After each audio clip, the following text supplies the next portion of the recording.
People always say certain events will be the best day of your life, like your sweet 16 or your prom. The best day of my life was one I never even saw coming. Mia! No way. I'm not playing for you guys. Not for us, with us. Come on home.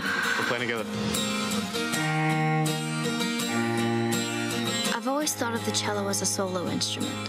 She has made a career playing a child in an adult's world with starring roles in shows like 30 Rock and movies like Kick-Ass, Hugo, and Carrie. All right, now actress Chloë Grace Moretz is diving into the world of young adult novels, playing the role of Mia in the movie version of If I Stay. And we all know how popular these are when they become movies, right? Sure. So this one's about to launch. Kevin right now is over in Studio B with the 17-year-old star, also the author of the novel, Gayle Forman, with more. Good morning to you both. It's a pleasure meeting you, Gayle.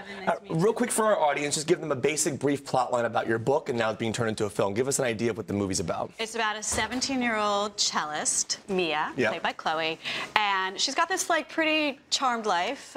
She is sort of possibly going to Juilliard. She's got this gorgeous boyfriend, cool, quirky parents. There's a snow day. She goes out for a drive with her family.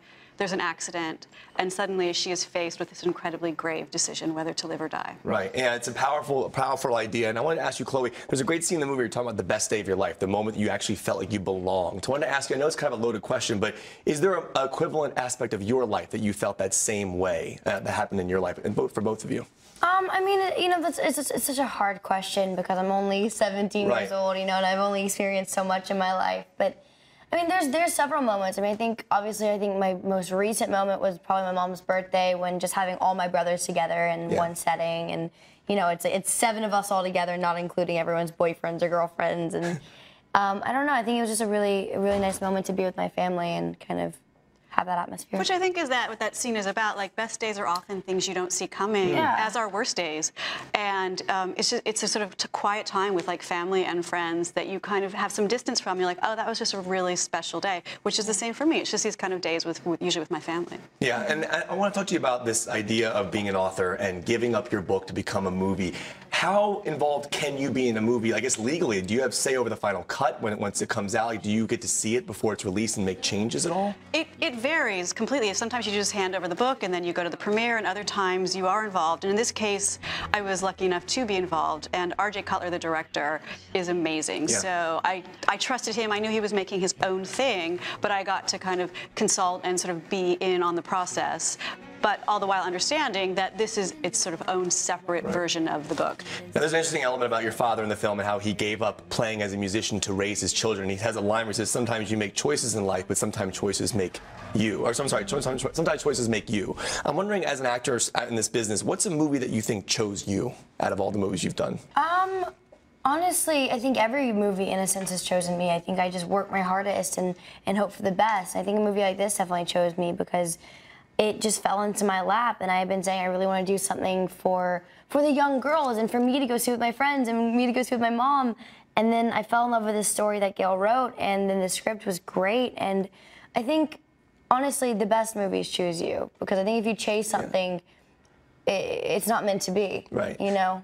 Now, I remember reading a story about Christopher Mintz-Plasse, who played McLovin in Superbad, and how he had to film some of those scenes from Superbad while his mom was on set because he was under 18 years old. Do you still have to do that if you're 17? Like, but is it awkward to be there if your mom's doing that kissing scene or something like that in a movie that's strange? I mean, you know, I think you just kind of don't have to think about it. Yeah, she's always on set with me, but I think it's you know, it's just acting. So it's unromantic in general. I mean, you guys are just friends and you're having to like kiss in front of 400 like crew members on set. It's super weird. There was a lot of kissing.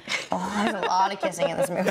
There's a lot of kissing. Now, Gayle, as an author, as you sit and watch the movie, what was the hardest scene that didn't make it into the film, that just didn't work in the movie world for you, for fans who read the book, what was the hardest scene to let go?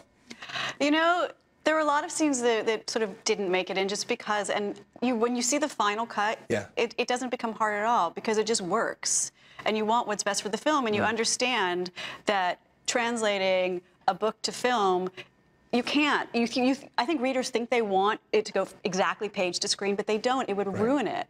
So when you see the final thing, you're like, oh, that got lost. That wasn't there. But you understand it works better this way. So all you care about is that the movie has the same kind of emotional experience as the book, and it does. Now, we asked fans to tweet out questions for you guys, and we got a great question. We'll show it on the screen here on the Twitter about, they wanted to ask, did Chloë ask Gayle for advice on how to portray a character like Mia in If I Stay? How much advice did you ask from Gayle? You know, a lot of the advice was in the book and what she wrote, you know what I mean? And then when I talked to her, I pretty much just asked her like things, like what's her birthday, you know, what kind of like astrology sign is she and stuff like that.